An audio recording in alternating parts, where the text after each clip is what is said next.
Oh, the dinner table.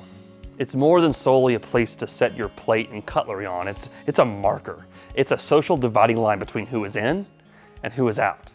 It's the equivalent of walking into a high school cafeteria and you either sat at the table with the cool kids, the jocks, the cheerleaders, or you sat at the table with the geeks and the losers and the outcasts.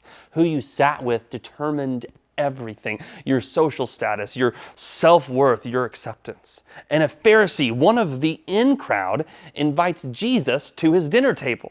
On the outside, it looks like the religious elite are finally accepting Jesus. I mean, he's at the church barbecue.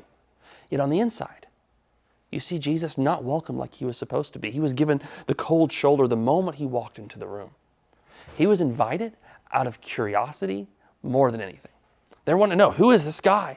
Why is he turning our world upside down? He had been forgiving sins and healing the sick and touching those that were unclean and defending prostitutes. These people have sinned, and the religious leaders could not comprehend how Jesus could welcome people like this into his inner circle. This is what happens when legalism is your worldview. Legalism is the idea that you have to do good, to follow all of the rules perfectly in order to have a seat at the table. The moment you don't, you can scream out with Gretchen Wiener, "You can't sit with us!" We all do this in one way or another.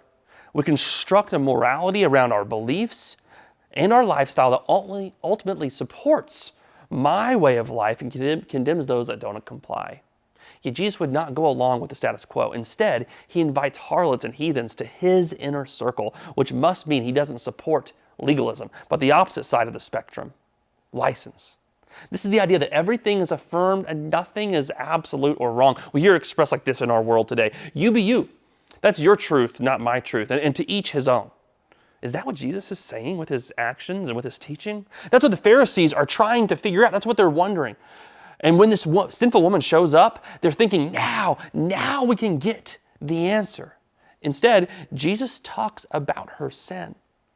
So this guy must believe in right and wrong, morality and immorality, not just moral relativism, that everything is okay and we should be tolerant and affirming of everyone.